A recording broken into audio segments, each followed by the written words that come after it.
Boa tarde, gente. Tudo bem? Todo mundo me ouvindo bem?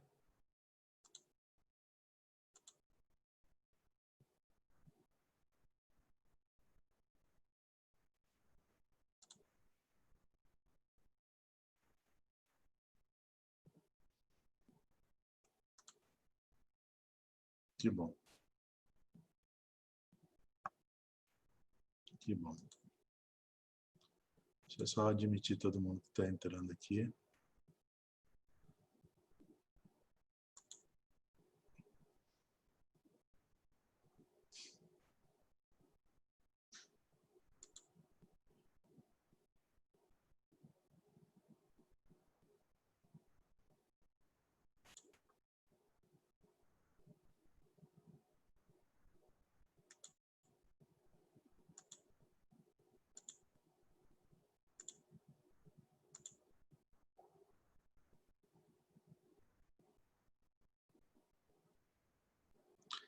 Agora, isso. Agora foi todo mundo já que estava esperando a admissão. A gente já está no nosso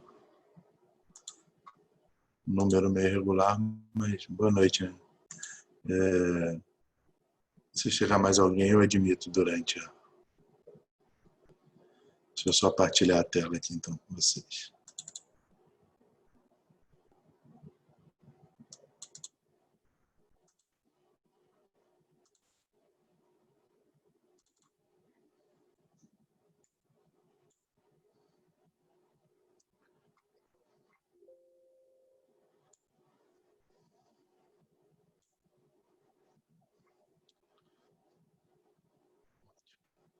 Partilhou bem a tela? A tela foi... Estão conseguindo ver?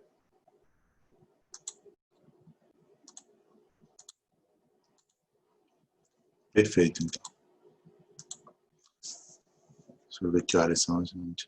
Ainda tem umas 2 minutinhos. A gente começa sempre 5 minutinhos, né? Para quem está em casa e se atrasou no trânsito entre a cozinha e na quarentena, né? Às vezes o trânsito, para passando pela cozinha, é sempre um trânsito problemático na quarentena. A gente tem que parar ali, não tem jeito, né? Gente, espero que esteja tudo bem com vocês, tá? Que a semana tenha transcorrido da forma mais tranquila possível dentro da nossa realidade. Eu não sei se vocês viram, eu estava lendo um artigo hoje. Não sei por que eu leio essas coisas ainda. Eu até sei, porque não dá para a gente fugir, mas não sei se vocês viram, de cada 10 gestantes que morreram no mundo com Covid, 8 são brasileiras, né? Gestantes e puérperas, né? Assim, tem certos números que realmente decepcionam a gente, enquanto... Não digo nem enquanto país, enquanto sociedade mesmo, sabe? Que tipo de escolha a gente tem feito para a nossa sociedade. É muito triste ler um artigo desse, assim, é uma coisa realmente assustadora. Boa tarde. Hoje, infelizmente, né, a gente vai ter que ser nosso último encontro esse ano, né? Quem sabe a ideia, como eu disse para vocês, eu não gosto de dizer tirar alguma coisa de bom. Não sei se tem alguma coisa de bom no que está acontecendo conosco, mas serviu para muita gente conhecer as plataformas, etc. E quem sabe a gente não repete por num próximo semestre ou num próximo ano, às vezes tem um evento mais curto, casos clínicos, discussões, reavaliações de bioética, quem sabe, né? A ideia fica para outras vezes, assim, agora que a gente já conhece, já entrou, já conheceu a plataforma, a gente pode fazer várias coisas e aproveitar isso, né? Eu espero que sim, mano. A gente só depende da gente, né? A gente querendo fazer e manter assim o contato, organizar, né? A gente está sempre à disposição. Até fazer mais organizado, né? Quem sabe a gente não consegue ampliar isso, fazer mais de uma forma mais organizada. Bom, gente, então para a gente encerrar hoje, eu não trouxe nenhum tema específico, embora talvez seja um tema que perpasse todos os outros, né? Que quem gosta de bioética, quem trabalha com isso, dá muita atenção a entender em que momento a gente quebrou a nossa profissão para a questão apenas da cura, né? Quando que a gente levou para esse lado apenas da obsessão por curar alguma coisa? Eu gosto muito, já falei para vocês sobre ela, uma antropóloga que dizia que a primeira vez que ela estudou um esqueleto humano e viu uma fratura de fêmur consolidada, e esse humano continuou vivo ainda, né? Depois tinha sinais de que ele veio a morrer de outra causa que não a fratura do fêmur, ela considera ali o início da profissão médica. Porque esse humano não foi abandonado. Ele fraturou a perna, tinha uma fratura de fêmur, provavelmente não conseguia andar. Se o abandonassem, ele morreria de fome. Então, se ele morreu de outras causas, é porque não o abandonaram, mesmo com uma lesão grave. Então, é ali que ela começa a entender socialmente a nossa profissão. E isso não tem nada a ver com curar, né? Isso tem a ver com cuidar. A gente deixou isso um pouco de lado com o passar da história.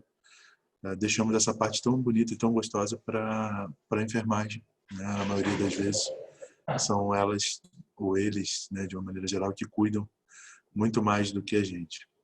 Mas a gente precisa exatamente resgatar essa arte perdida, vamos dizer assim, do cuidado, né? E isso é uma coisa que não é apenas da medicina, né? De uma maneira geral, para quem gosta de estar sempre inteirado com leituras, eu recomendo o Bauman, talvez vocês já tenham lido alguma coisa dele, né? Zygmunt Bauman, sobre a velocidade com que a gente vive na pós-modernidade. E como em todas as áreas, a tecnologia e as relações interpessoais, humanas, têm sido deixadas um pouquinho de lado.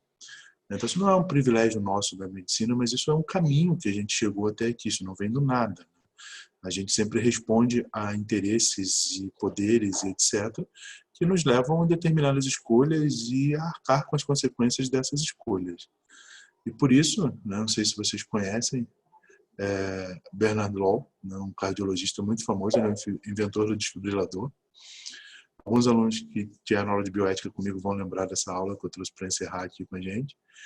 E ele tem um livro muito bom que exatamente chama-se Esqueci da Arte de Curar, mais ou menos a tradução. E ele diz, resumindo assim, que os médicos esqueceram dessa arte, né? Eles aprenderam da questão do cuidado. E que nunca a nossa medicina avançou tanto, né, no diagnóstico, no tratamento, como no século passado e retrasado, século XIX e XX. Mas, em compensação, nunca o ser humano enfermo foi tão mal cuidado, né? A gente avançou muito no tratamento das questões que envolvem os seres humanos, mas nunca o ser humano foi tão mal cuidado no sentido de ser acolhido, né, no seu tratamento. Virou uma coisa muito técnica e talvez puramente técnica, né? Quando a gente esqueceu, como já vimos em outros encontros, que terapia em grego significa cuidar de alguma coisa, né? Não apenas implementar um tratamento visando a cura. Então, quando grandes cientistas como foi Bernard Law começam a questionar, é daí que começa a questão da bioética, né? A bioética nada mais ela nada mais começou, talvez no Ocidente de forma muito forte. Existem alguns artigos com relação à questão do neologismo, né, da formação dessa palavra bioética, quando é que ela surgiu. Então, existem estudos de um antropólogo alemão chamado Fritz Jahr. Já na década de 20 ele já usava esse neologismo, mas assim, do ponto de vista de como uma disciplina ou como algo que tenta integrar disciplinas, ela no Ocidente, pelo menos, ela nasceu muito fortemente com Van Rensselaer Potter, né, que lançou um livro chamado Bioética, uma ponte para o futuro. E Potter era um grande pesquisador oncologista norte-americano, pesquisava muito de ponta, muito envolvido com a tecnologia, então uma pessoa que estava mergulhada na questão técnica e tecnológica de pesquisa, e de repente ele começou a se questionar que caminhos estávamos seguindo, né? Se a gente não precisava reaprender a cuidar, e aí surge toda uma questão relacionada a esse novo movimento que é a bioética, que é recente, né, da década de 70 do século passado. Bom, esse livro, então, A Perdida Arte de Cuidar, diz lá no livro: os médicos se transformaram em oficiais maiores de ciência e gerentes de biotecnologia. Isso é uma das coisas mais tristes de você ler a respeito da nossa profissão. E só é tão triste porque é verdade, né?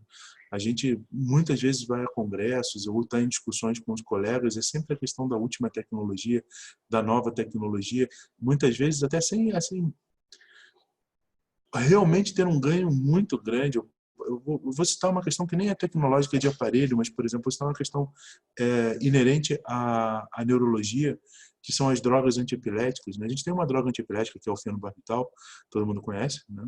É uma droga de muitos anos, uma droga extremamente segura, uma droga extremamente conhecida, todos os seus efeitos colaterais, tudo que é teste já foi feito com essa droga. Obviamente, as patentes foram quebradas várias vezes e essa droga ela virou uma droga extremamente acessível do ponto de vista financeiro. E eu não sei se vocês sabem, há uns 3, 4 anos atrás, houve um movimento das empresas farmacêuticas para retirar essa droga do mercado, porque, segundo eles, existem outras drogas mais novas com uma efetividade maior no controle da convulsão. Eram testes da própria empresa, óbvio, né? Quando esses testes foram colocados em prática, com duplo cego, randomizado, fazendo realmente uma comparação, a efetividade não era tão maior assim, mas em compensação o preço, um fenobarbital hoje deve custar para um tratamento mensal para um paciente em média R$ 10, não mais que isso. Drogas como o levetiracetam, que tem a mesma eficácia, o mesmo padrão de eficácia, muitas vezes custam 200, 300, 400 reais por mês. Então há todo um interesse por trás disso e muitas vezes envolvendo o médico, né, como gerente de biotecnologia. Como assim um médico envolvido, Frederico? Eu não estou lá pesquisando, não sou eu que faço o marketing das empresas farmacêuticas, realmente, mas somos nós, né, eu digo assim, como um todo, somos nós que aceitamos as viagens dos laboratórios, o pagamento de congresso, o presentinho que dá no consultório, isso não vem de graça, né? Então, a gente não pode ser um gerente de biotecnologia, a gente não pode ser oficial maior apenas da ciência. Nós devemos, não entendam isso como uma crítica à ciência, tá? Porque seria contraproducente de várias coisas que eu falei para vocês. A ciência, ela é um braço humano e ela é um braço extremamente importante exatamente para tentar nos dizer aquilo que, do ponto de vista técnico, melhor funciona. Mas nós não somos apenas a ciência. Existe muito mais e muito mais coisas além de uma ciência, inclusive para explicar o que nós estamos passando agora, né? Porque no desespero, inclusive, a gente começa a dizer que a ciência não é a única coisa que pode responder os nossos anseios. Porque se a gente esperar, às vezes, as respostas da ciência mesmo, elas podem ser bem cruas ou ter um viés de interesse, isso é óbvio, né? E às vezes as respostas são muito assustadoras, né? Porque a gente espera que ela nos dê uma resposta ou uma solução e ela não está podendo nos dar. E aí a gente se desespera, né? Nós passamos de esperar essa resposta do divino, né, da divindade, a esperar essa resposta das ciências. Nas duas vezes parece que a gente quebrou a cara, né? E as respostas muitas vezes estão conosco mesmo. E a gente precisa entender que ciência e tecnologia são importantes, mas o ser humano vai muito além disso, né? Então, esse gerente de biotecnologia complexa, isso é ser médico, né? E isso é a medicina, é a nossa profissão que a gente escolheu, né? A gente vai em congressos hoje e o que você vê em stands é aparelho atrás de aparelho, aparelho atrás de aparelho, ou você entra numa UTI hoje, né? Quem já passou visita em UTI, eu já vi isso várias vezes, né? O paciente está deitado aqui no leito, na UTI, e do lado estão todos os aparelhos possíveis e imagináveis, e a visita ela é passada olhando para o aparelho, né? Às vezes 2 colegas médicos estão passando um plantão um para o outro e falam assim, olha aqui, ó, frequência cardíaca, o padrão do respirador, o monitor de pressão intracraniana, e o paciente está deitado do lado. Você está olhando só os números que ali estão nos monitores. Assim. Isso é medicina, né?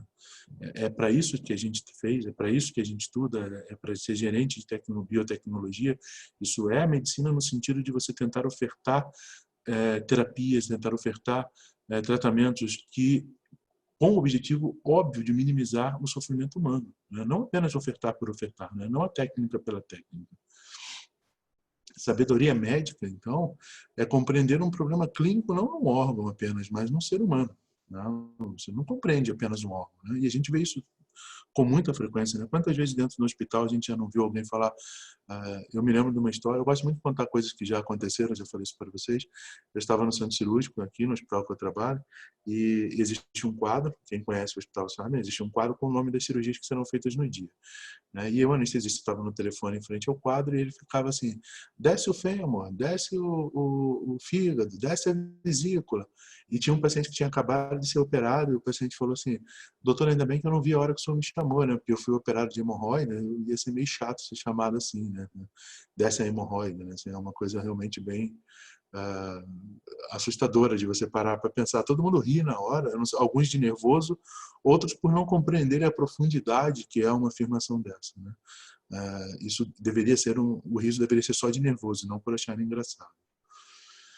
Todo mundo já viu, né? Eu sempre falo em sala de aula, eu não gosto do House, tá? Por quê? Porque eu não acho que todo mal que aflige o paciente pode ser identificado pela tecnologia. Tá? Eu vou explicar depois por que eu não gosto. Não é que eu não gosto do ator, eu acho ele ótimo, não é que eu não gosto das histórias, algumas são bastante interessantes, mas eu explico depois o motivo. Mas um deles é óbvio, porque durante o processo, né, durante quem já viu, né, quase todo mundo já deve ter visto, basicamente o programa inteiro ninguém examina o paciente ou conversa direito, talvez os residentes ou os assessores dele uma vez ou outra, né, mas é uma coisa sempre, pede o exame tal, pede o exame tal, pede o exame tal, pede o exame tal. Nas últimas temporadas não tinha, tá? Não sei se parou de patrocinar ou omitiu por algumas questões críticas, né? Mas se vocês olharem as primeiras temporadas, tiverem paciência de ler todos os créditos, as letrinhas miúdas, um dos patrocinadores do programa é a Philips Technology, tá? Philips Tecnologia Médica de ressonância magnética, cintilografia cerebral, etc. É óbvio que se ela patrocina, ela vai querer que todo mundo ache que tem que pedir todos aqueles exames para fazer um diagnóstico, né? E isso fica entranhado na nossa cabeça, não só na nossa como médico, mas na da população em geral. Esse seriado passa no mundo inteiro. Se você entrar num consultório médico e você não me pediu uma ressonância, você não é um bom médico. Não importa se você me examinou e se você ouviu. Me ouviu, né? O peso que isso tem para a nossa profissão é um peso muito grande. Vocês que são jovens estudantes, vocês estão sendo educados a operar equipamentos e a ler variáveis biológicas, tá? Mas muitas vezes não são orientados a reconhecer o ser humano na sua unidade biopsicossocial, espiritual, religiosa, da sua comunidade, a inserção dele, etc. Né? A gente tem um movimento muito forte de tentar mudar isso, mas toda vez que você tem uma estrutura muito arraigada de poder com interesses econômicos, obviamente existem resistências, né? Mas as resistências, muitas vezes, você se sente até perdido em estar no meio dessa resistência, né? Basta ver. E não é uma crítica, tá? Pelo contrário, porque tem muita gente aqui que faz as duas coisas. Alguns acho que é porque gostam de mim, não porque a matéria seja tão interessante assim. Mas alguns fazem dois cursos. Eu estou ajudando alguns alunos com uma questão de um curso de neuroanatomia. Obviamente, você vê a quantidade de pessoas que têm interesse na neuroanatomia. Eu acho ótimo, né, na correlação clínica. Eu adoro a neuro que eu faço.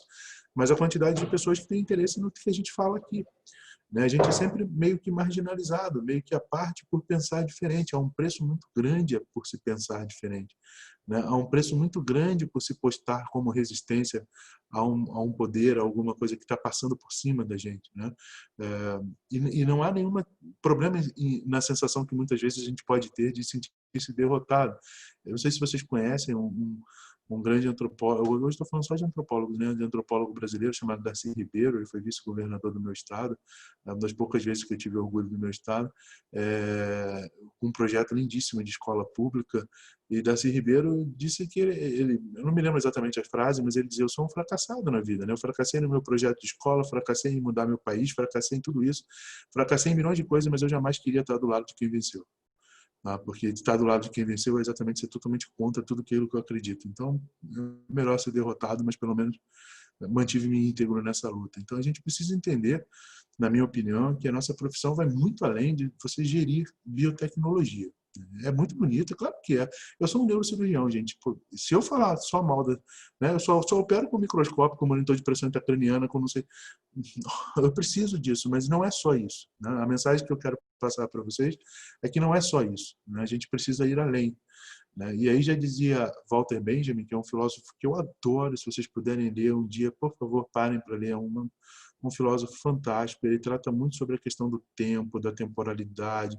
Ele é um dos filósofos contemporâneos nossos agora, como Bauman, como Agamben, etc., leem muito de Benjamin.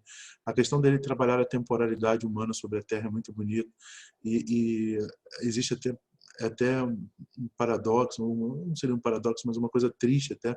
Ele falou tanto sobre o tempo, e judeu, né, Walter Benjamin, e ele estava fugindo da Alemanha nazista, é um filósofo que morreu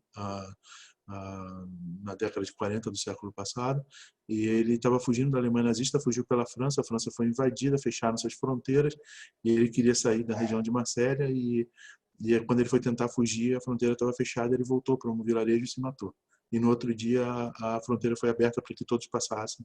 Então, e ele trata tanto sobre o tempo, e foi uma questão de algumas horas ele estaria salvo. É um filósofo muito interessante, ele trabalha essa questão da tecnologia e de como isso influencia até a nossa percepção. Todo o conceito de Zygmunt Bauman, de uma modernidade líquida, talvez você já tenha ouvido falar sobre esse conceito, ele muito bebe de Walter Benjamin na questão da temporalidade humana. E o Benjamin tem uma frase que eu acho fantástica. O problema nosso hoje já não é mais acelerar o trem do progresso. Eu já disse isso para vocês várias vezes, mas encontrar o freio de emergência. Onde a gente para? Onde a gente para o desmatamento, onde a gente para o consumo desenfreado, onde nós paramos uma sociedade baseada apenas no consumo, na economia. E na economia, pior ainda, vocês já repararam que eu adoro a etimologia das palavras, né? E economia, né, de oikos em grego, é a casa, é cuidar da casa, não de números. Cuidar de números não é cuidar da casa, né? Cuidar da casa é cuidar da família, da pessoa que está em casa. Quando que a gente mudou essas visões de mundo, da terapia como cuidado para curar, da economia como cuidar da nossa casa para cuidar de números e rentabilidade de dinheiro. Então não está mais na hora de acelerar o trem, mas de encontrar o nosso freio de emergência. E aonde isso começou, pelo menos, claro, começou muito antes, né, com a questão do iluminismo, Descartes, o pensamento cartesiano, etc, etc, que tem seu valor, tá, gente? Mas dentro da medicina, onde isso começou? Até o início do século retrasado, século XIX, as universidades, até nos Estados Unidos norte-americanos, eram uma bagunça a universidade médica. Tinha cursos de 5 anos, cursos de 3, cada um com a sua grade, e eles tentaram organizar. E nesse ponto a ciência é excelente, esse braço humano é muito excelente de padronizar, de você saber se isso realmente funciona, de você ter uma comparação. Por isso que ela é importante, mas ela não pode responder todos os nossos anseios. Então, assim, começou com um médico norte-americano, foi indicado pelo governo, chamado Abraham Flexner, para tentar fazer uma organização dessas instituições médicas. A gente hoje chama as regras dele, na época, obviamente, foram bem aceitas e necessárias, mas nós chamamos de regras do chicote. O que é isso? Ele começa a aplicar regras cartesianas como norteadoras da formação médica. Logo no início do século XX, no século XIX para o XX, ele aplica uma série de regras cartesianas para que a gente possa formar os médicos. Então, ele começa a privilegiar um conhecimento fragmentado. Descartes sempre dizia isso, se eu quero entender um problema complexo, eu divido esse problema em pequenos problemas, e aí vai ser mais fácil eu compreender o problema como um todo. Do ponto de vista matemático, acredito que sim, que é uma afirmativa verdadeira, mas no ponto de vista humano não é. Esse é o grande problema. Se você dividir o ser humano num fígado, você não compreende o ser humano como um todo. Você dividir o ser humano num pulmão, você não compreende o ser humano como um todo. E a gente passou a privilegiar esse conhecimento fragmentado de acordo com percepções específicas de diferentes áreas do saber médico. A gente desconsiderou uma coisa óbvia, que é a inseparabilidade entre as partes e a totalidade do ser humano. O ser humano não pode ser dividido em suas partes em risco de perder a sua própria vida, sendo dividido em partes tão pequenas. Isso, numa crítica muito grande, que é um outro pensador contemporâneo, muito afeito ao Brasil, ele gosta muito do Brasil, ele é professor emérito e convidado da PUC, do Rio Grande do Sul. Por sorte, quando eu fazia mestrado lá, eu tive a oportunidade de assistir uma palestra dele, chama-se Edgar Morin, um filósofo francês. Ele diz assim, com essas divisões e essas regras do chicote, os especialistas eles são quase como lobos, que urinam para marcar seu território, e quem quiser entrar naquele território, ele morde. Como a gente vê briga hoje em dia, por exemplo, cirurgia de coluna, quem opera? É o neuro, é o ortopedista, quem que faz isso? Vamos demarcar o nosso território, ninguém pode entrar. Isso é uma herança de um pensamento cartesiano, de domínio de uma especialidade, de você fragmentar o ser humano e deixar aquela área como uma reserva sua. E aí nasceram as disciplinas do curso de medicina, que basicamente são quase autônomas. Quem é aluno, eu já passei por isso, vocês estão passando por isso. Eu duvido que alguém aqui alguma vez não teve a sensação de que o professor de uma disciplina absolutamente não conhece o outro. Eles marcam as provas no mesmo dia, eles fazem um monte de trabalho para o mesmo dia, e eles acham que só a sua disciplina é importante, a do outro absolutamente não existe. Essas disciplinas passam quase a ter uma autonomia total, e constroem suas árvores temáticas e seus territórios defendidos com a urina dos lobos, dos especialistas. Então, qualquer pequena proposta de mudar essa grade, o nome já é horrível, grade curricular. Grade parece uma coisa de prisão, né? Assim, qualquer proposta de mudar essa grade curricular normalmente tem enorme resistência por quem domina esses lotes, né? É muito difícil. Na minha época tinha isso, aos poucos a gente consegue, né, mudar para não deixar sempre aquela visão da derrota. Então, assim, como nós vimos a questão da doação de sangue de homossexuais, hoje em dia já mudou muito essa questão desses especialidades. Assim, na minha época existia um professor catedrático, a gente chamava, era o chefe da enfermaria, era o cirurgião mais antigo, era quase que uma questão imperial, assim, você tinha que, né, olhar para ele como o sumo sacerdote imperial né? E depois tinha o braço direito, né? Tinha o Darth Vader dele sempre, e a gente era nada que vinha abaixo, né? Mas eu duvido muito que alguém que tenha passado, principalmente a área cirúrgica, não tenha sentido em algum momento esse poder sobre si, né? Essa necessidade de demarcar o seu território, e muitas vezes nem ensinar direito, porque mas se você ficar por aqui vai ser meu concorrente, e tem uma série de questões que deveriam ser resolvidas no divã e não dentro da faculdade de medicina, né? Essas regras do chicote, então, gente, assim, elas são começam a ser muito questionadas por até nas expressões, as palavras têm poder, tá? A título de curiosidade, eu não sei se vocês sabem o poder mágico das palavras. Por exemplo, a gente fala abracadabra, né? Mas isso é uma expressão que existe, né? Abracadabra em hebraico, em aramaico antigo, significa que a palavra tem poder, exatamente isso, tá? Então, quando a gente fala grade, disciplina, a gente está falando de educação ou a gente está falando de prisão? E essa discussão, assim, não, hoje em dia a gente já sabe como aluno que essa discussão não tem mais pé, né? Ninguém quer mais tratar a educação como uma prisão. O nosso ministro da saúde, da educação atual, não sei se ele é atual, né? Porque no Brasil o ministro da educação cai a cada 2 horas. Se bobear, a gente já foi ministro da educação e não sabe, né? Já fomos demitidos antes. Mas o nosso ministro da educação acabou de dar uma belíssima declaração dizendo que ele não entende educação sem um pouco de dor, né? Eu sinceramente eu não sei onde a pessoa tira isso, né? Eu não imagino chegando em sala de aula com vocês dizendo, olha, eu vou ensinar algumas coisas a vocês, mas se não doer para se ensinar, vocês não estão aprendendo. Eu prefiro seguir uma outra linha, que eu acho que a gente ensinar com amor é muito melhor. Esse outro grande filósofo aqui não é o rapaz da família Adams, tá? Esse carequinha aqui é Michel Foucault, né? Para quem conhece, é um dos grandes contestadores dessa questão do poder hoje, né? E ele tem uma definição de poder que eu acho fantástica, que ele diz assim, que eu não defino o que é poder. Poder não tem definição, o poder não se define, se exerce.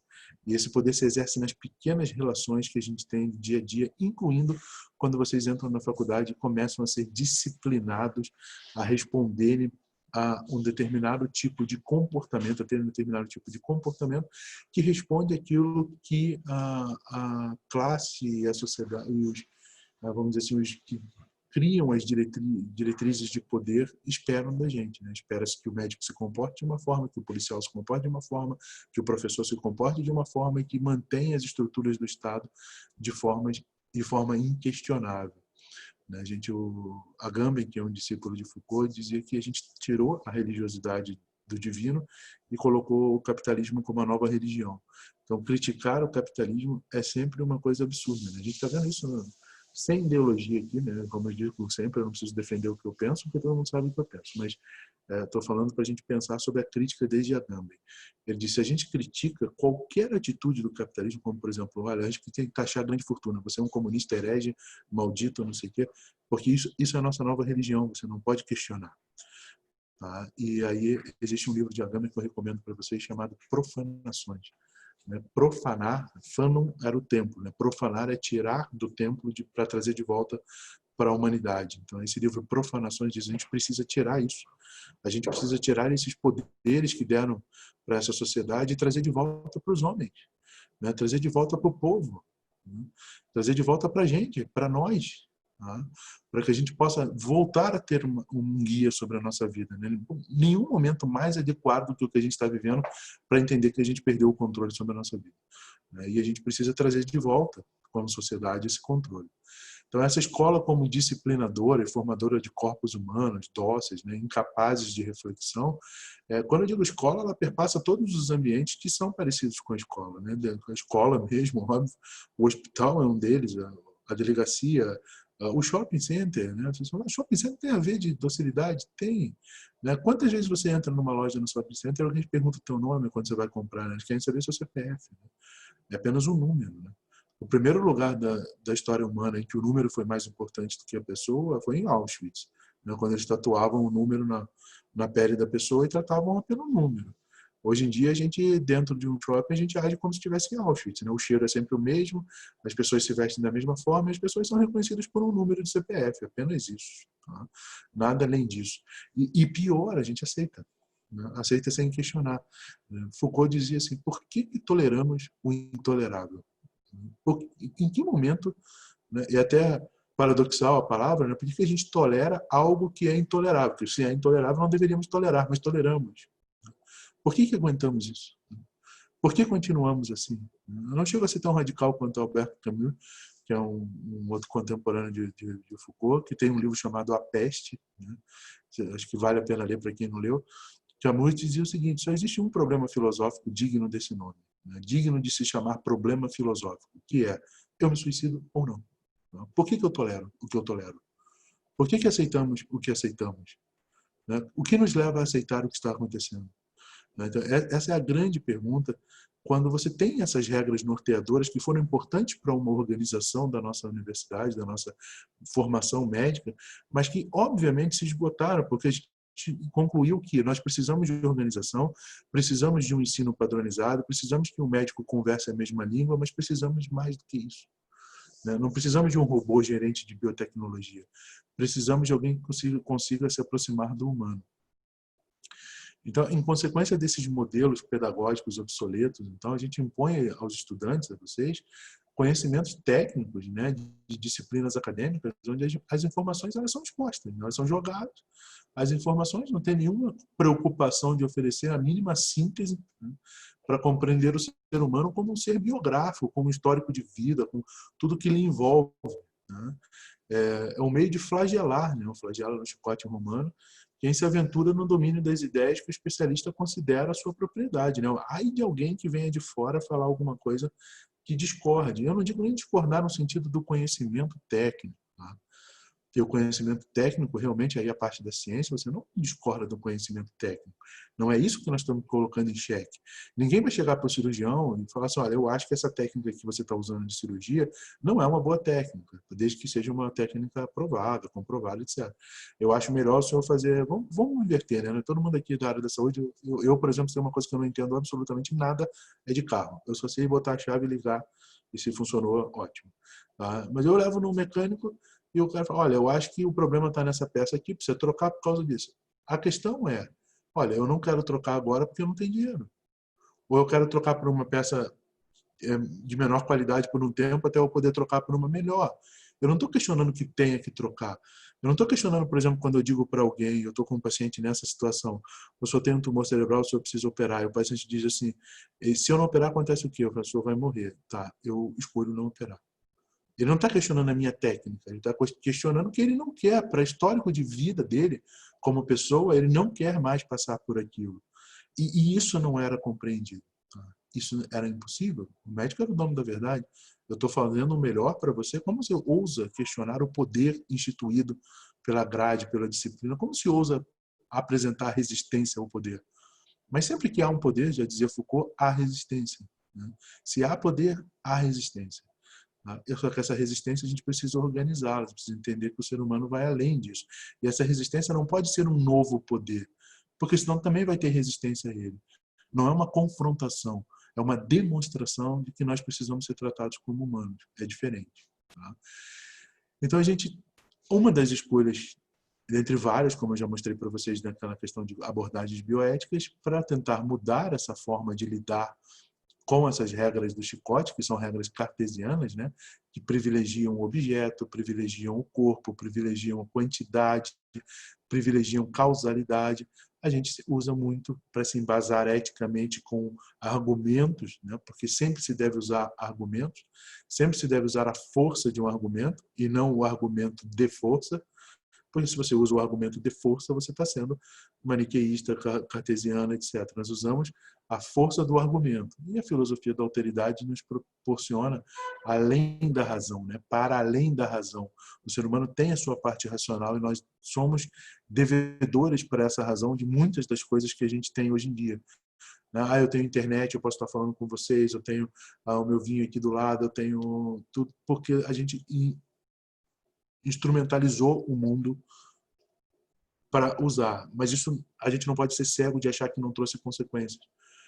Né? Desmatamos tudo para plantar as coisas, estamos morrendo por um efeito estufa, estamos com doenças se espalhando. A questão de viajar pelo mundo com a tecnologia espalha as pragas de uma forma muito mais rápida. Então, existem os dois lados da moeda, como Janus, né? Aqueles deuses gregos das duas faces. Né?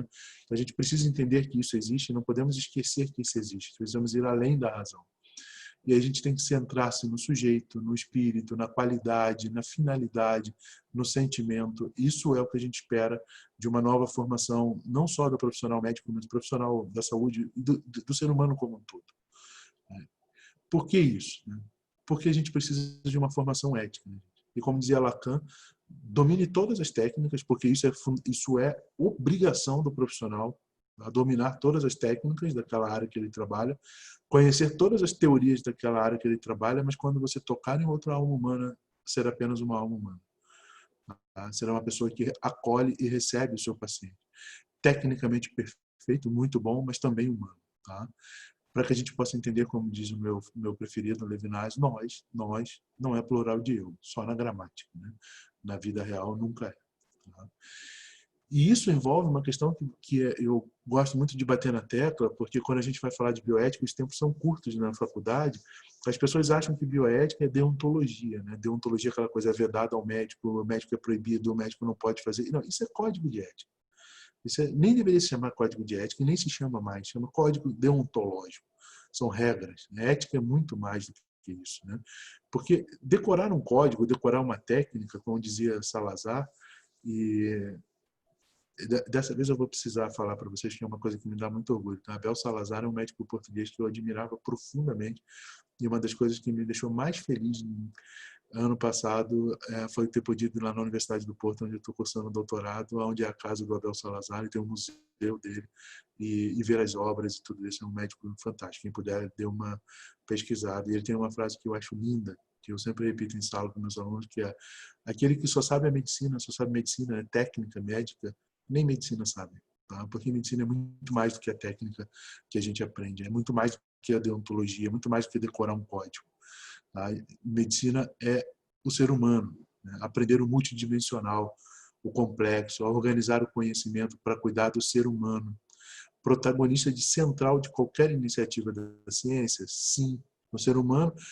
A ciência não existe para si mesma, a ciência existe pelo ser humano e para ele. E parece que a gente descartou isso, né? Parece que a ciência agora ela evolui sozinha, ela não tem mais a necessidade de evoluir para o bem-estar do humano. Ela tem necessidade de evoluir por si mesma. Eu preciso quebrar. Eu não sei se vocês viram, acho que uns 2, 3 anos atrás seria feita uma experiência no CERN, né, no Centre Européen de Recherche Nucléaire, na Suíça, né, onde tem o grande colisor. E eles fariam uma experiência que, se desse errado, podia destruir como uma bomba atômica. E a experiência foi feita. E existia uma possibilidade de dar errado. Gente, a ciência não é para ela, a ciência é para a gente. Né? A gente não pode deixar isso correr solto como está correndo. Mas não é ser tem muito em moda falar liberdade de expressão, não sei o quê. Não tem nada a ver com restringir isso. A gente precisa entender quais são os objetivos. O nosso objetivo tem que ser o bem-estar da humanidade, não o bem-estar da ciência em si mesma. Porque ético é o local onde cabem todos. Isso é um outro grande pensador. Como é o nosso último encontro, eu trouxe vários pensadores para depois vocês ficarem lendo em casa, tá? Que é Hans Jonas, que é um pensador fantástico. E ele tem toda uma tese chamada heurística do medo. Assim, se você acha que aquilo pode dar errado, é melhor você se prevenir. Né? Não tentar, agora vamos fazer. Pode dar errado, mas vamos fazer. Agora deu errado. E agora o que eu faço? Não, para antes.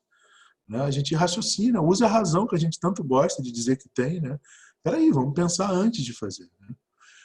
Spinoza também é um outro filósofo fantástico. Ele diz assim, olha, a gente sabe, desculpa, estou pensando em outra coisa já de Spinoza, que foi expulso da Blaise Pascal. Tá? Ele diz assim, Considero impossível conhecer as partes sem conhecer o todo. Tampouco conhecer o todo sem conhecer as partes. Você pode usar a sua técnica para destrinchar um problema, mas você tem que entender que quando se trata do humano, é impossível você separar um fígado e saber por que aquela pessoa se apaixonou.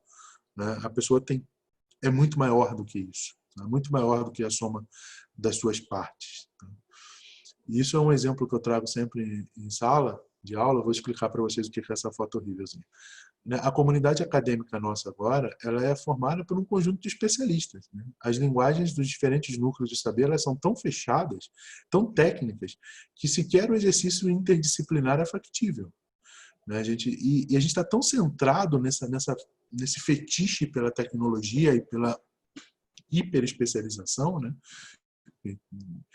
que a gente às vezes esquece de ver o básico. Essa é uma foto de um paciente, embora não apareça ele em forma alguma, mas a foto é autorizada, tá, gente?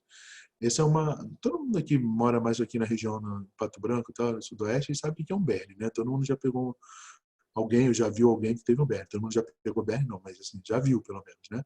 Pois é, essa era uma paciente, uma mulher, que tinha um berne, e ela tinha uma baita de uma cefaleia, porque o berne estava infectado, né, na região do crânio. E essa paciente, ela foi encaminhada por uma cidade vizinha, para a nossa regional aqui, para mim, porque ela estava com cefaleia, e o colega disse assim: olha, eu já fiz um líquor, eu já fiz uma tomografia, eu já fiz uma ressonância, e eu não sei o que fazer para melhorar essa dor que ela tem na cabeça. Eu falei: mas você já fez tudo. O que você quer que eu faça? Manda aqui, eu vou ver, né? Fazer o quê? A paciente chegou e falou: deixa eu examinar você, né? Você fez a história, papapá. Tinha uma flutuação, falei: aqui tá mole. Dói exatamente aí, tá doendo muito, não sei o quê. Fui olhar o laudo da tomografia, tinha aumento de partes moles, sugestivo de que houvesse um processo inflamatório infeccioso. A gente foi olhar, raspou o cabelo, foi olhar, anestesiou, abriu, tirou o berne, drenou o pus, melhorou a dor dela, acabou. E ela gastou todo esse dinheiro do SUS, que a gente reclama que nunca tem, porque não examinou, porque não tocou no ser humano. Usamos todas as nossas técnicas. Eu não sei quantas vezes eu já cometi esse erro, já entreguei provavelmente sem examinar adequadamente um paciente, todo mundo comete erro. Se o profissional que chegar na frente, o professor chegar na frente e disser que nunca errou para vocês, está mentindo. Todo mundo já fez isso. A gente, se é cirurgião, que é o meu caso, a gente diz que a gente tem as nossas cruzinhas do bisturi.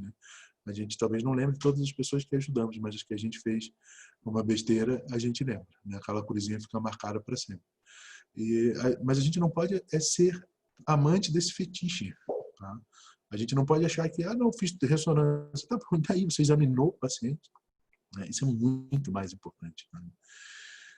E, na minha opinião, tá, não é querendo valorizar não, mas é um artigo que tem na revista de bioética, a gente está tendo uma fascinação pela tecnologia, tornando o artefato tecnológico mais importante do que o próprio paciente. A gente está submergindo nas escolas médicas os estudantes em pormenores tão opressores sobre conhecimentos tão especializados, sofisticados de tecnologia, que a gente restringe a habilidade médica fundamental, que é atender o outro ser humano. Vocês estão tão assoberbados, muitas vezes, de material, de artigos de última geração para ler sobre quantos milímetros de mercúrio a pressão variou, e que você não sabe conversar com o ser humano. Então, isso é muito preocupante, muito mesmo.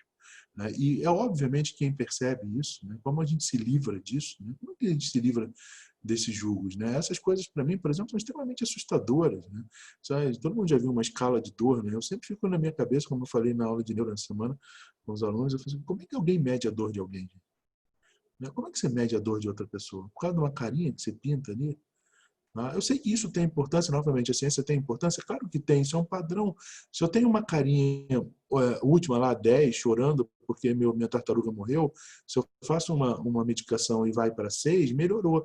Mas assim, eu vou criticar alguém porque ele está com uma carinha 10 porque a tartaruga morreu? Não, isso é mentira, ninguém fica assim por causa de uma tartaruga, eu não sei. Tá? É o outro, é uma coisa que eu não posso medir. O que isso significa para ele, eu preciso acolhê-lo, eu preciso respeitá-lo, eu preciso... Hospital vem de hospitalidade.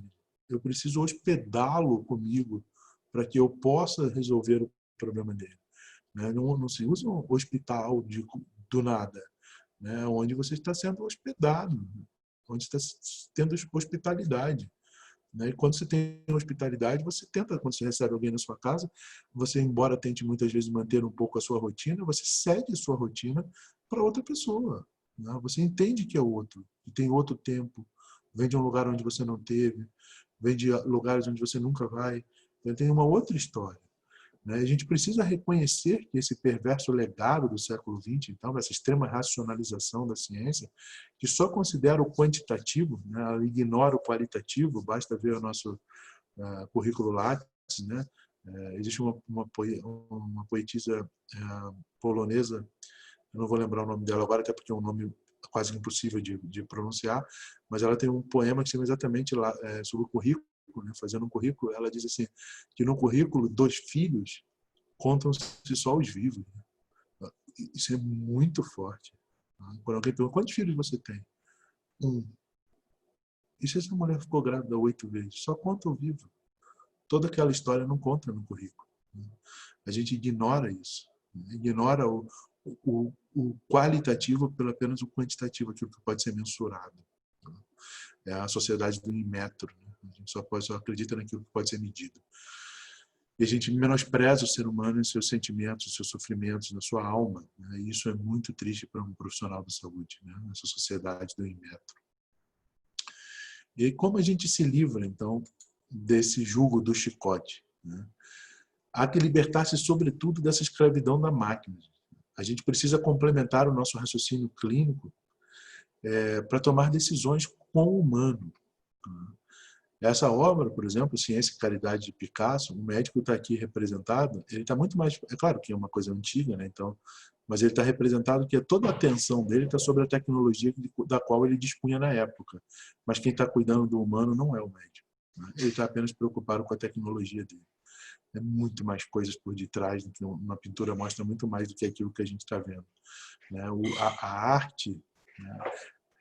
Trazer de volta a arte, a antropologia, a poesia, a literatura para dentro da nossa formação médica é extremamente importante. É ela que nos mostra, antes, às vezes, da gente formalizar um pensamento racional, o que já está acontecendo. Então, essa é uma obra de Picasso, ele já estava antevendo isso.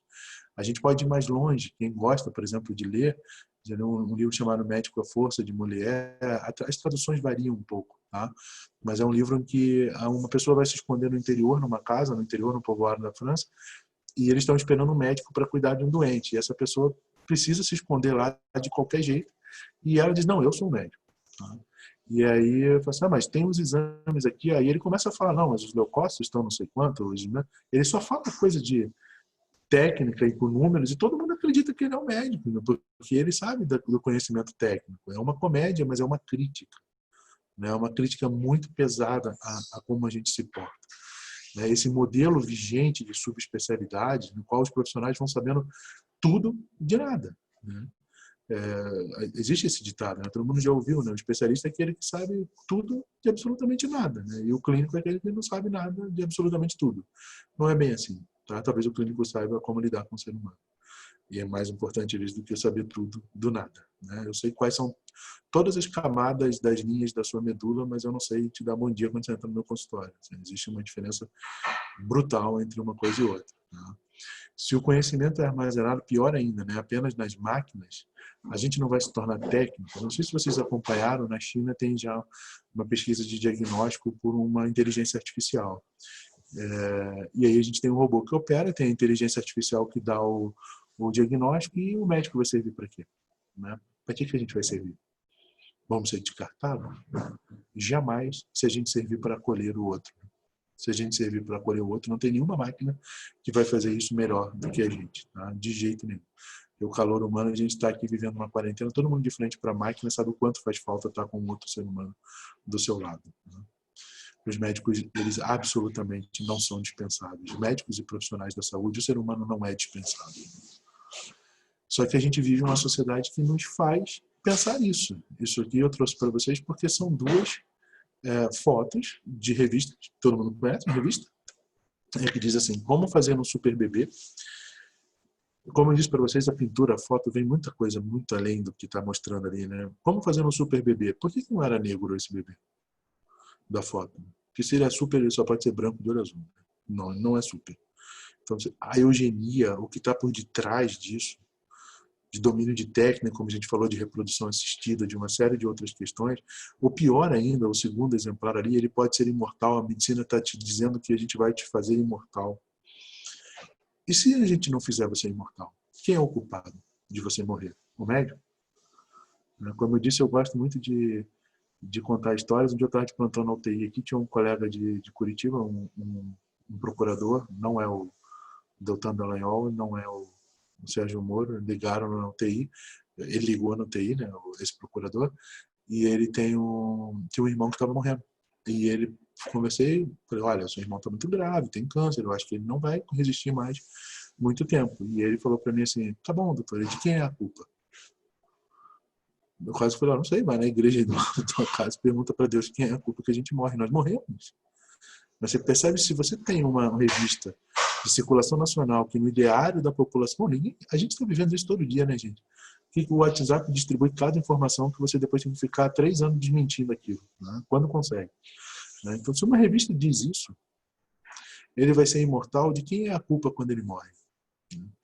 Essa busca da grande saúde, essa utopia globalizada, parece apontar para uma sociedade imune às questões do passado, pautada de regras da mais extrema objetividade científica. A gente vai conseguir superar, ninguém vai morrer, ninguém vai...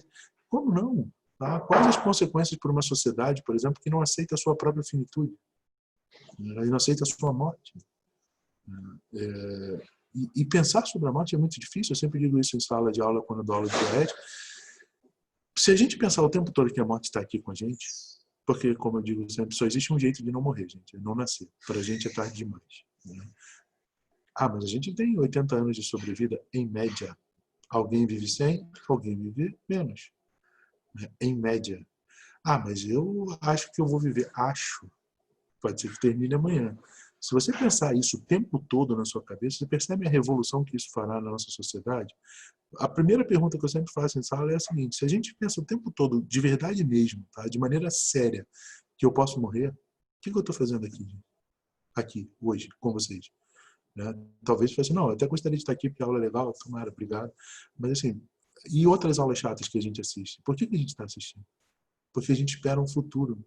Mas quem espera isso? É possível esse futuro? Né? Ninguém garante. Não há essa garantia. Por isso o assombro nesse momento, porque a gente está sendo obrigado a olhar para isso. Nós não temos garantia de futuro. Tudo aquilo que disse para a gente, assim, não, nós vamos dominar o mundo, vamos viajar para o espaço, vamos resolver o problema de tudo, vai ter carro voador, não há garantia de futuro. A morte bate, ela é a alteridade total. Com ela só posso ter duas coisas. Nem duas, né? Eu só posso recebê-la. Porque eu não posso me negar a recebê-la. Ela vai vir, de qualquer jeito.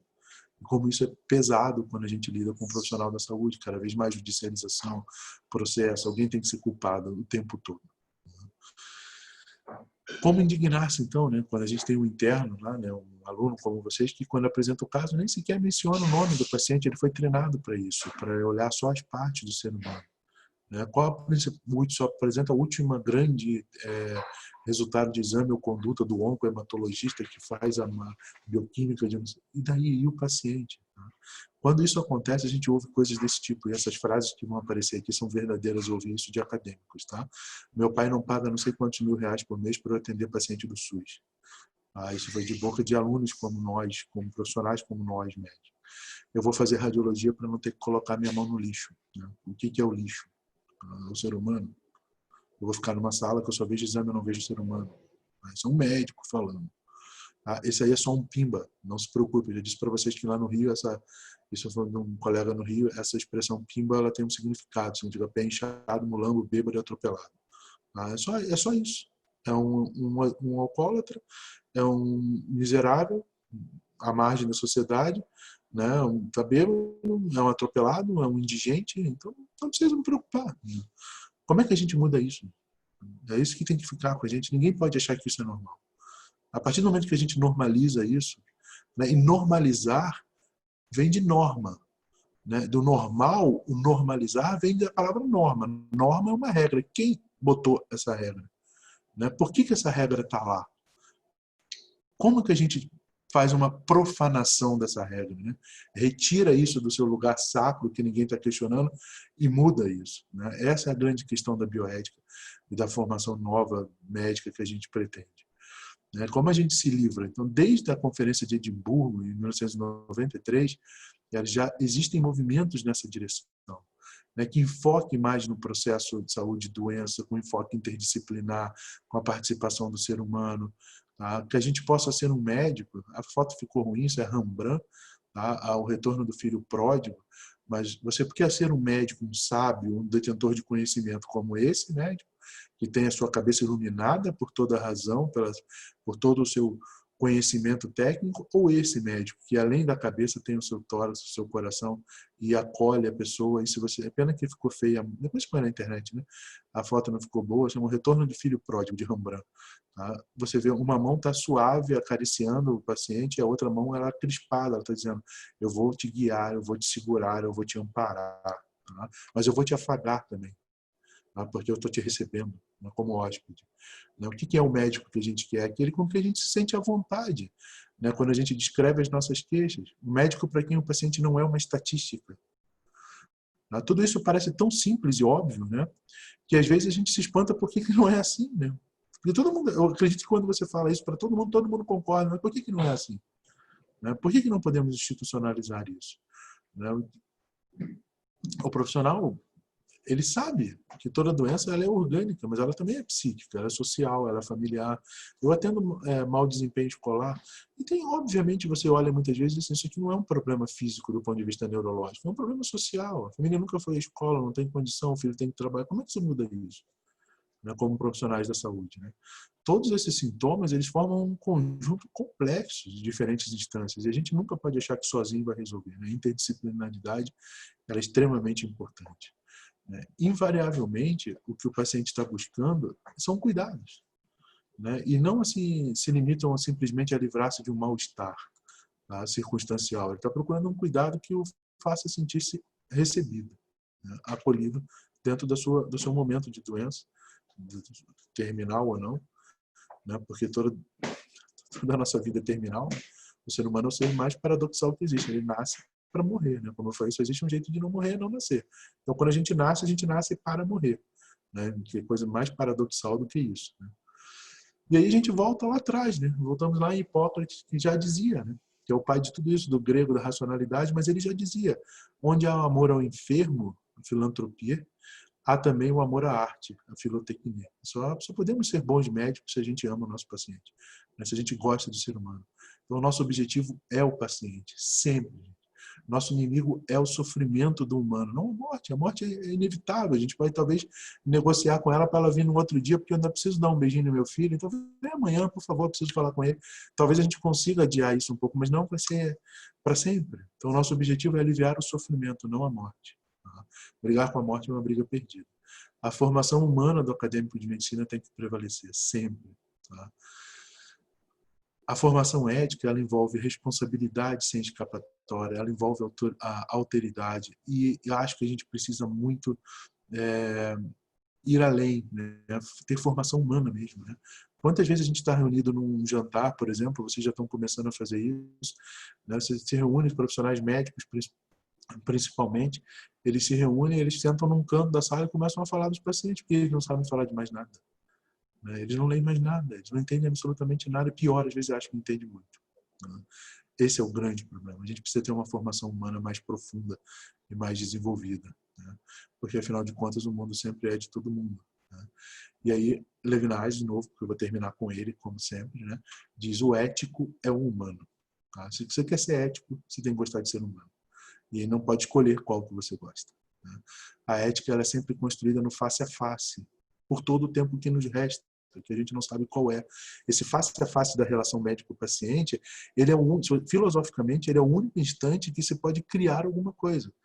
Todo o restante que existe no mundo, né, tudo que está lá fora, natureza, etc., você não vai conseguir criar nada. Você vai conseguir modificar. Você mexe uma coisa com a outra, modifica, mas já existia. É só uma junção. O único lugar onde você pode criar alguma coisa que não existia previamente é na relação com o outro ser humano. Né? Porque você pode vir cheio de preconceitos, o outro chega, destrói tudo que você trouxe e constrói uma coisa totalmente nova que nunca existiu. Então, essa relação face a face, pelo tempo que nos resta, é a relação ética que a gente deve manter sempre. E Levinas era lituano, né? Muito próximo à Rússia, depois foi morar na França, mas eu adorava a literatura russa, e para quem gosta, se eu acho que tem uma coisa que vai salvar a humanidade são as artes, literatura, poesia, etc. Ele citava muito Dostoiévski, que dizia lá em Irmãos Karamazov: nós somos responsáveis por tudo e por todos, e eu mais do que todo mundo. Não se espera, quando se tem uma ação ética, reciprocidade. Reciprocidade, gente, é assunto do outro. Ele dá para você se ele quiser ou não. Você está dando sem esperar reciprocidade. Isso é uma ação ética. Isso é uma ação como um bom médico deveria pautar. Às vezes é difícil, às vezes briga, às vezes a gente sofre um monte, lógico, somos humanos. Mas a gente deve sempre tentar se pautar por isso. Tá? Era isso, gente, todos esses nossos encontros. Eu espero que vocês tenham gostado de todos os encontros que a gente teve. Se alguém quiser perguntar alguma coisa, eu estou à disposição. Eu não vou chorar, porque eu sempre me emociono quando eu gosto de ver que tem 50 pessoas que se interessam por esse assunto. É uma coisa que me deixa muito feliz, tá?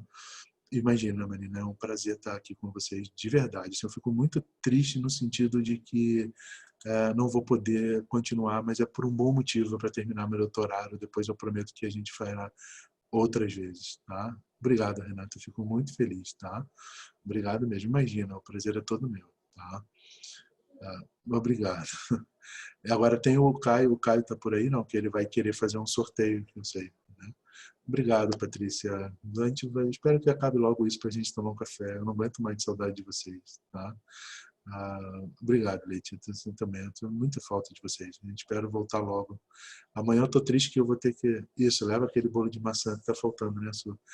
Eu estou triste que eu tenho que ir lá em Beltrão amanhã assinar a minha folha ponto e vocês não vão estar lá.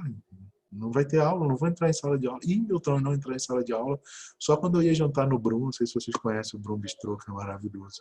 Então, aí valia a pena ir para jantar. Mas quando eu vou lá e não tenho vocês, não vale a pena. Tá?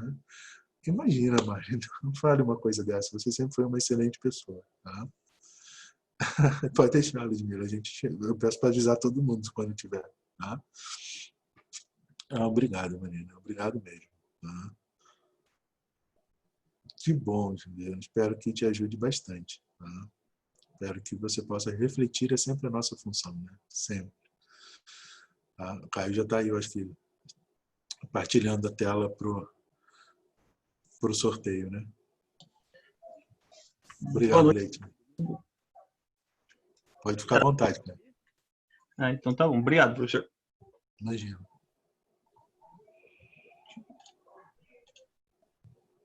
Nós vamos fazer 3 sorteios agora à noite. Eu vou fazer cada um separadamente, né? Então, só para lembrar aqui o que vai ser sorteado. Aqui está a lista de todo mundo que preencheu. Vou utilizar essa lista aqui. E o site sorteador. Primeiro a gente vai sortear um guia de bolso de antibiótico terapia da Medicel, depois uma assinatura mensal do Jaleco e depois um livro de poesia que o professor Carlos Frederico gentilmente ofereceu para a gente sortear. É uma coletânea de concursos novos poetas do Brasil de 2020. Então, uma coletânea de poesias. Legal. Então, vamos agora para o primeiro sorteio, que é o guia de antibiótico terapia da Medicel. Lembrando que o ganhador pode entrar em contato pelo Instagram e depois vai ser passado ali no chat os contatos que a pessoa pode entrar. Isso, e o livro o livro eu te dou depois, tá, Caio? Aí você manda para a pessoa que ganhar, tá? Tá bom. Tá certo. Obrigado, professor. Imagina. Então, vamos ao primeiro sorteio aqui da Medicel. Sorteado número 30. Tem aqui o número 30. Caroline Rincolato. Carol ganhou, Carol. Ganhou. Então tá certo. Tá presente, então tá tudo certinho. Vamos fazer o segundo sorteio. Tentar de novo. Agora é de uma assinatura mensal do Jaleco. Vamos sortear novamente. Número 31, logo em seguida. Letícia Madureira Pacholac. Então, a Letícia Pacholac está presente? Estava até agora. Então... Não sei se ainda está, né? Mas estava. Uhum. Seria um pouco de azar a pessoa sair bem na hora do sorteio. Ele está presente, sim. Então, tá bom. Agora vamos mais um sorteio do livro de poesias agora. Para sair um pouquinho, tirar da caixinha da medicina e expandir medicina um pouco. Não é só técnica, né?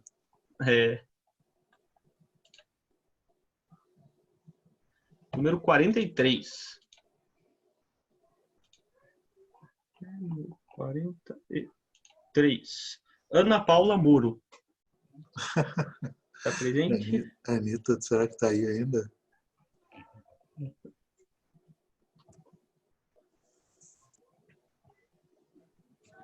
Acho que a Anitta saiu.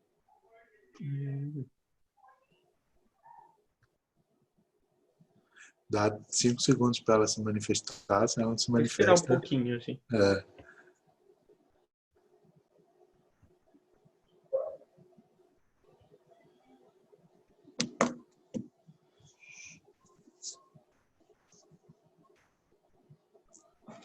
Acho que a Ana saiu mesmo.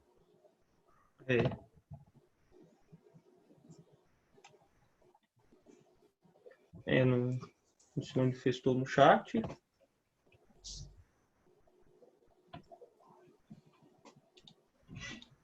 Então vou sortear novamente aqui. Vai pro próximo.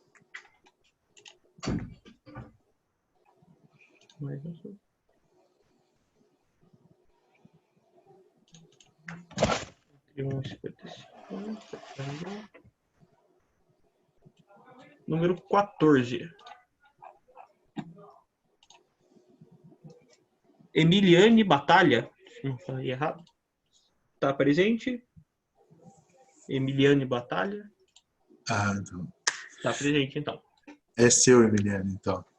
Se você quiser até... Eu ia levar para Beltrão para o Caio, mas se você quiser me mandar um e-mail, eu posso mandar para você também, tá, Emiliane? Onde você estiver. Então, eu vou botar o meu e-mail aqui, se você preferir. E aí também, de novo, para vocês todos, tá? Quem que tiver alguma dúvida, quiser conversar, pode me mandar. Senão, eu entrego lá em Beltrão para eles. E aí, se você quiser tirar, como for mais fácil para você, tá? Uma última coisa, gente. De vez em quando eu recebo, está tendo uma série de web meetings, assim, até por causa do doutorado, de bioética, etc. Quando tiver, eu não sei, Caio, se te incomoda se eu mandar para você, porque eu acho que você tem a lista dos e-mails. Se você puder repassar quando tiver os web meetings, que às vezes é aberto, tá? Para alunos, etc. Eu te mando e se você puder repassar, eu te agradeceria. Tá? Isso eu faço sim. Mandar para todo mundo, tá? Então, gente, obrigado, professor. Eu que agradeço por esse... Eu não sei nem quanto tempo foi, foram 2 meses ou mais? Não sei quanto tempo a gente ficou, mas foram muito, ainda bem. Então, muito obrigado pela atenção de vocês, tá? Foi 14 semanas, sério isso tudo? Meu Deus, o tempo passa de uma maneira absurda. 3 meses, de verdade. Muito obrigado por vocês terem me aturado esse tempo todo, tá? Foi um prazer estar aqui com vocês e vocês têm meus contatos sempre que for preciso, sempre que precisarem de alguma coisa, por favor, eu estou à disposição, tá? Cuidem-se, protejam-se, espero que em breve a gente esteja junto de novo, aí em sala de aula ou no café, lá, no mini café lá no centro, eu adoro, tá? E aí a Su leva o bolo de maçã para a gente poder comer. Tá? Muito obrigado por tudo, gente, foi um prazer, espero que vocês tenham gostado bastante, tá? Um beijo, boa noite para vocês, descansem, tá? Obrigado, Esther. Obrigado mesmo. Imagina, é um prazer. Obrigado, Romana. Vamos ter outros encontros. E obrigado, Caio, por todo o seu esforço de organização. Tá? Sem você, eu não teria isso tudo. Imagina. Boa noite. Eu vou agradecer também aos que eu não fui o único a ajudar a organizar, né? Também tem várias outras pessoas da IF, da Liga. Então, agradecer a todo mundo. Todos vocês fazem parte disso ter funcionado. E a gente vai ter outras vezes. Obrigado. Boa noite, então, gente. Tchau. Boa noite a todos.